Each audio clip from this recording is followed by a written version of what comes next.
Olá pessoal, bora para mais um vídeo. Eu sou Bula Satequita, bem-vindos ao canal Tequita Dev, o seu canal de tecnologia, o seu canal sobre carreira freelancer.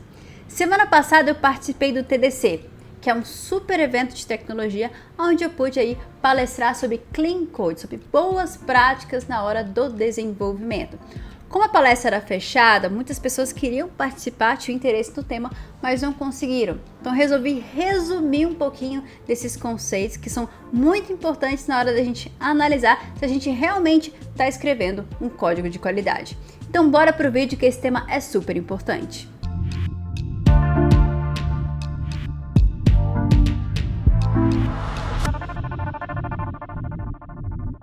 Se você está nesse vídeo é porque você curte tecnologia. Você já conhece a SoftRap? Ela está entre as 10 maiores software houses aqui do Brasil, referência em inovação aí, que está super atenta às boas práticas e melhores tecnologias do mercado. Para você conhecer um pouquinho mais sobre as empresas, sobre as suas oportunidades aí de vagas, também sobre o seu blog, onde posta notícias muito relevantes no mercado aí de tecnologia, é só acessar os links na descrição. Vou deixar os links das redes sociais e também do site oficial da SoftRap. Bom pessoal, assim como eu disse, semana passada eu tive um grande desafio que foi palestrar no TDC, falar sobre Clean Code, que eu acho muito importante.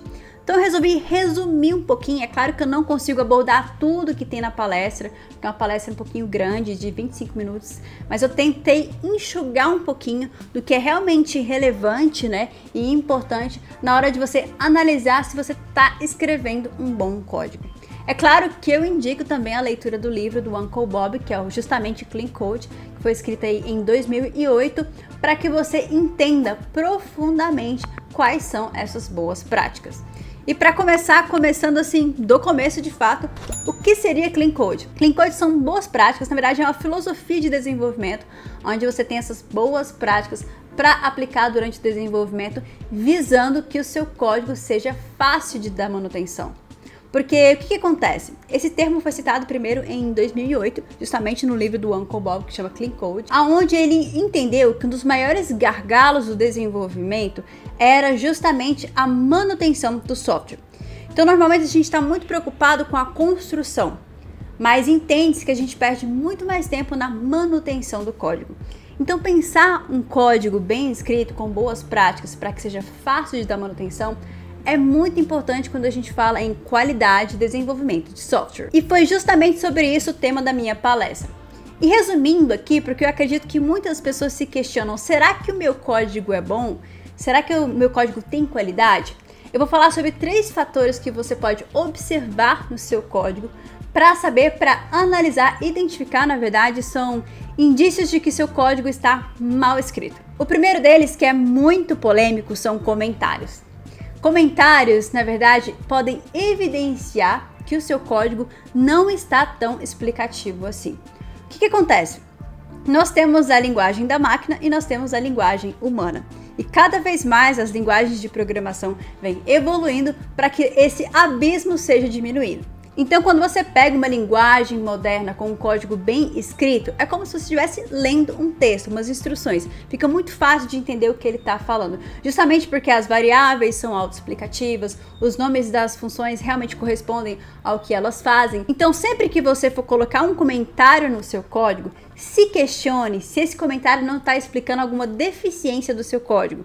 Que a ideia é que o código se auto-explique. Um exemplo bem bacana para a gente entender isso é, por exemplo, eu tenho uma variável chamada total, que seria o total de itens. E aí eu deixo um comentário, total de itens, para explicar que o total é o total de itens. Ao invés de eu colocar esse comentário, eu poderia simplesmente tornar o nome da minha variável mais explicativo. Total de itens. Por mais que eu tenha que escrever um pouquinho mais, aumentar esses caracteres, isso vai ajudar ao código ficar mais fácil de entender. Porque o que acontece? Quando eu utilizo essa variável ao longo do código, esse comentário se perde. Então lá na frente, quando eu estiver utilizando essa variável dentro de uma função, eu não vou entender que o total é o total de itens. Daí eu vou ter que inspecionar e ver a definição da variável para lá sim achar o comentário. Então, quando você pensa muito bem nas nomenclaturas para o seu código ficar autoexplicativo, geralmente você não precisa de comentários para explicar o seu código. Nesse sentido, muitas pessoas vão se questionar, poxa, mas então não pode usar comentário? Sim, pode usar comentário. De repente você queira explicar alguma regra de negócio que está inerente ao código, por exemplo, esse código vai consultar um servidor que tem regra tal, ou algum efeito daquele código. Se o usuário for bloqueado, ele vai ser deletado da base de dados, alguma coisa nesse sentido que está inerente ao código. Daí dá pra gente entender que é uma informação que não está ali, naquele bloco de código, mas é uma consequência, é uma informação importante para aquele conceito. Outro uso bacana aí de comentários também é no caso de bibliotecas, que você vai documentar esse uso aí do código, também seria interessante colocar esses comentários. Mas em todos os outros casos, pense muito bem na hora de escrever comentários no seu código. O segundo fator a se considerar para você analisar se você está escrevendo um código de qualidade é se o escopo das suas funções estão muito bem definidos.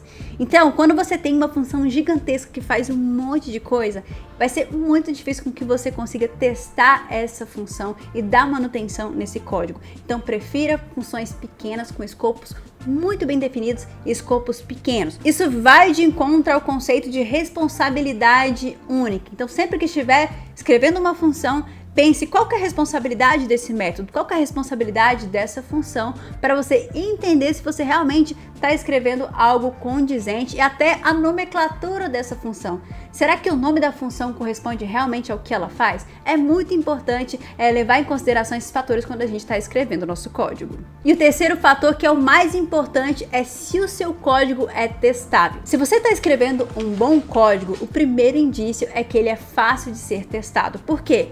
Funções com escopos pequenos, funções com responsabilidades únicas. A partir do momento que você tem uma mega função que faz um monte de coisa, é muito difícil com que você consiga testar isso. É por isso que eu acho muito legal utilizar o TDD durante o desenvolvimento, que é uma metodologia de desenvolvimento guiado a testes, onde você cria primeiro o teste e depois desenvolve a feature. Isso é muito legal porque durante o desenvolvimento mesmo você consegue aí analisar a qualidade do seu código, porque os testes estão orientando o desenvolvimento. É claro que eu resumi bastante aqui e o livro é muito mais denso do que tudo isso que eu tô falando. Eu realmente tentei categorizar alguns indícios que eu acho bem importante de você levar em consideração na hora que você está codificando, mas é muito importante entender as boas práticas. E eu quero voltar aqui para trazer outros princípios também que são importantes na hora do desenvolvimento. Mas eu espero que esse vídeo já te traga informações o suficiente para você começar a refletir sobre isso. Vou aproveitar também e deixar a indicação de uma playlist do Felipe Deschamps que ele fez sobre Clean Code.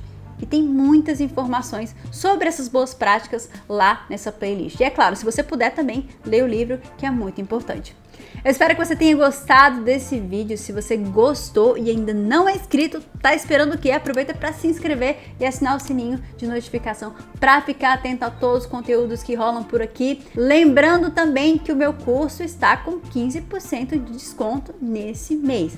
É um desconto especial que a gente conseguiu estender aí para quem perdeu os 20% do mês passado. Então, se você quer ser freelancer, quer ser programador freelancer com rentabilidade e estabilidade, vem comigo que eu vou te ensinar todo o segredo aí que eu apliquei em mais de 10 anos trabalhando nesse modelo de trabalho. O link vai estar na descrição desse vídeo.